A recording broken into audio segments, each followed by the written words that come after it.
Hello दोस्तों, आज की कहानी है डर के आगे जीत है। पुराने समय की बात है। एक राजकुमार तलवार चलाने से भी डरता था। राजा ने राजकुमार को तलवारबाजी सिखाने की बहुत कोशिश की थी, लेकिन उसे सफलता नहीं मिली। राजकुमार में तलवार को चलाने का साहस ही नहीं था। फिर भी उसके पिता ने किसी भी तरह थोड़ी बहुत तलवार चलानी राजकुमार को सिखा दी। राजा ने राजकुमार को युद्ध में ले जाने की भी कोशिश कई बार की, लेकिन राजकुमार डर की वजह से युद्ध में नहीं जाता था। राजा अपने पुत्र का डर दूर करने के लिए कई कोशिश करते रहे, लेकिन राजकुमार की हालत वैसी की वैसी थी। एक दिन उनके साम्राज्य पर दुश्मनों ने आक्रमण कर दिया। राजा की सेना के मुकाबले दुश्मनों की सेना बहुत बड़ी थी। कुछ ही समय में राजा के सभी महारथी योद्धा युद्ध में मारे गए। अंत में राजा ही जीवित बचे थे। जब ये बात राजकुमार को पता चली कि युद्ध में सब कुछ खत्म हो गया है, तो वह भी हिम्मत करके महल से बाहर निकला। महल से बाहर निकलते ही उसने देखा कि सामने से दुश्मनों की सेना आगे बढ़ रही थी।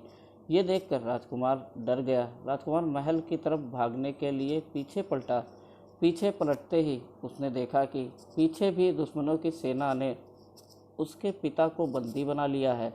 अब इस स्थिति में राजकुमार और ज़्यादा डर गया और उसे समझ में नहीं आ रहा था कि अब वो करे तो क्या करे। राजा को बंदी बना देख कर महल के अंदर के सेवकों ने महल का दरवाज़ा बंद कर दिया ताकि दुश्मन महल के अंदर ना आ पाएँ। मैदान में एक तरफ राजकुमार अकेला था और दूसरी तरफ दुश्मनों की सेना थी।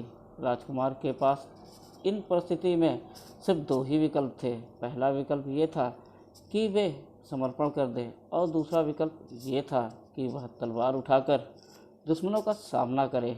आपको क्या लगता है कि राजकुमार ने कौन सा विकल्प चुना होगा? राजकुमार ने दूसरा विकल्प चुना। उसने तलवार उठाई और वह दुश्मनों पर टूट पड़ा। उसके पिता यानी कि राजा द्वारा सिखाई गई तलवारबाजी से वह दुश्मनों पर भारी पड़ने लगा। इस तरह राजकुमार को लड़ता हुआ देख महल के सेवकों को भी जोश आ गया और वे सब भी लड़ाई में कूद पड़े। कुछ ही देर में उन्होंने दुश्मनों को वहां से खदेड़ दिया और राजा को आज़ाद करवा लिया। मोरल: इस कहानी से हमें यही शिक्षा मिलती है, जब तक हम डरते हैं तब तक हम किसी भी काम की शुरुआत नहीं कर पाते हैं। डर की वजह से हम सफलता से दूर रहते हैं। निडर होकर काम करने से ही कामयाबी मिलती है, इसलिए हमेशा निडर होकर काम करना चाहिए। ऐसी मज़ेदार वीडियो देखने के लिए हमारे चैनल शुरू टीवी को सब्सक्राइब करें, इसे लाइक करें और दोस्तों के साथ शेयर करें। धन्यवाद।